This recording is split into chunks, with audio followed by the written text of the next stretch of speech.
এফালে অসমত চলিছে ৱাকফ আইনৰ ভয়ংকৰ প্ৰতিবাদ আৰু আনফালে এই সময়তে নটিচ প্ৰেৰণ কৰা হৈছে ৱাকফৰ সম্পত্তিত থকা মুছলমান 150টা পৰিয়াললৈ যে ঘৰ খালী কৰিব লাগে। 150টা পৰিয়াললৈ নটিচ প্ৰেৰণ কৰা হৈছে যে ৱাকফৰ প্ৰতিবাদৰ মাজতে এবাৰ ৱাকফৰ সম্পত্তিত থকা মুছলমান পৰিয়ালক অৰ্থাৎ 150টা পৰিয়ালক ঘৰ খালী কৰি দিয়াৰ নিৰ্দেশ জাৰি কৰিছে চৰকাৰে। আৰু এই মুহূৰ্তত হাহাকাৰ লাগিছে শ মুছলমানৰ পৰিয়ালত, কিয়নো এফালে মুছলমান লোকে কৰি গৈছে প্ৰতিবাদ আৰু আনফালে তাৰ সমান্তৰালকৈ সেই প্ৰতিবাদক আওকাণ কৰি এবাৰ চৰকাৰে প্ৰেৰণ কৰিছে নটিচ সেইসকল মুছলমানসকললৈ যিসকল মুছলমানে বসবাস কৰি আছে ৱাকফৰ সম্পত্তিত, আৰু সেই ৱাকফৰ সম্পত্তিত থকা ঘৰসমূহ খালী কৰি দিয়াৰ সকিয়নি প্ৰদান কৰিলে চৰকাৰে। এই মুহূৰ্তত নিউজ আছামৰ বিশেষ ৰিপৰ্ট লৈ আহিছোঁ মুছলমানক লৈ আন এক বেয়া খবৰ।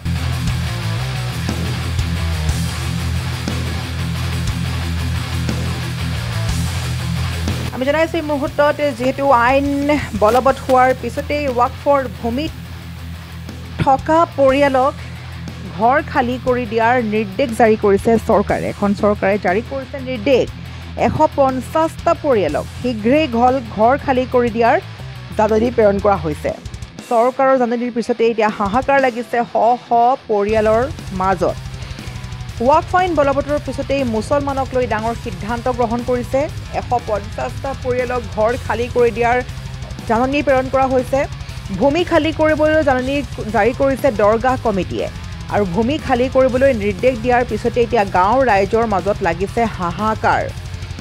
নিজৰ ভূমি আৰু ঘৰত থাকিবলৈ বেলেগৰ নিৰ্দেশ শুনিব লাগিব এতিয়া স্থানীয় ৰাইজে।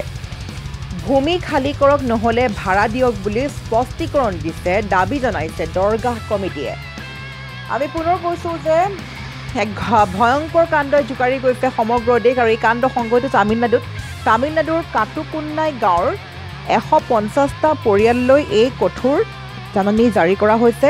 ৱাকফ আইন বলবৎৰ পিছতেই মুছলমানক লৈ ডাঙৰ সিদ্ধান্ত গ্ৰহণ কৰিছে তামিলনাডু চৰকাৰে। আমি জনাইছোঁ দৰ্শকসকলক, যিহেতু সমগ্ৰ দেশজুৰি চলি আছে ৱাকফক লৈ বৃহৎ প্ৰতিবাদ, আৰু ৱাকফৰ মাজতে এবাৰ তামিলনাডুৰ যি কাটুকুল্লাই গাঁৱৰ 150টা পৰিয়াললৈ কঠোৰ জাননী প্ৰেৰণ কৰিছে তামিলনাডু চৰকাৰে যে ৱাকফৰ সম্পত্তিত বসবাস কৰি থকা 150টা মুছলমানৰ পৰিয়ালে শীঘ্ৰেই খালী কৰিব লাগিব ঘৰ।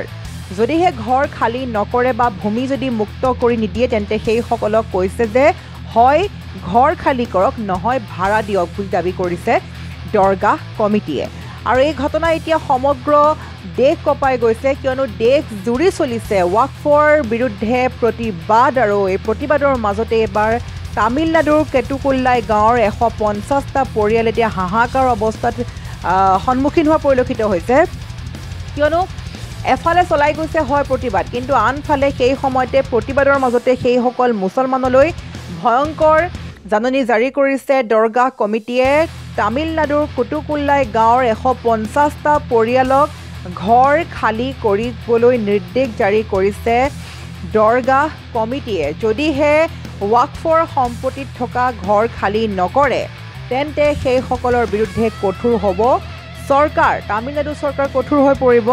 লগতে কৈছে হয় ঘৰ খালী কৰক, নহয় ভাড়া দিয়ক বুলি স্পষ্টীকৰণ দিছে বা দাবী আগবঢ়াইছে দৰগাহ কমিটিয়ে। আমি পুনৰ কৈছোঁ এই মুহূৰ্তৰ এক ডাঙৰ খবৰ, যিহেতু ৱাকফ আইনক লৈ চলি আছে দেশজুৰি চৰ্চা, দেশজুৰি প্ৰতিবাদ সাব্যস্ত কৰি আছে বিভিন্ন দল সংগঠনে, আৰু তাৰ মাজতেই তামিলনাডুৰ পৰা আহি পৰিছে এই বিশেষ খবৰটো। তামিলনাডুৰ 150টা পৰিয়াললৈ নটিচ প্ৰেৰণ কৰিছে দৰগাহ কমিটিয়ে, আৰু তামিলনাডুৰ কেটুকুল্লাই গাঁৱৰ 150টা পৰিয়ালক ৱাকফৰ সম্পত্তিত থকা লোকক ঘৰ খালী কৰি দিয়াৰ নিৰ্দেশ জাৰি কৰিছে। এতিয়া নিজৰ ঘৰতে থাকি স্থানীয় ৰাইজে কথা শুনিবলগীয়া হৈছে বা ঘৰ খালী কৰি দিয়াৰ যি ধৰণৰ পৰিৱেশ সন্মুখীন হৈছে, এই পৰিৱেশে এতিয়া হয়তো দেশত অধিক শক্তিশালী গণতান্ত্ৰিক আন্দোলন গঢ়ি তুলিব বুলি এতিয়া একাংশই হুংকাৰ প্ৰদান কৰিছে।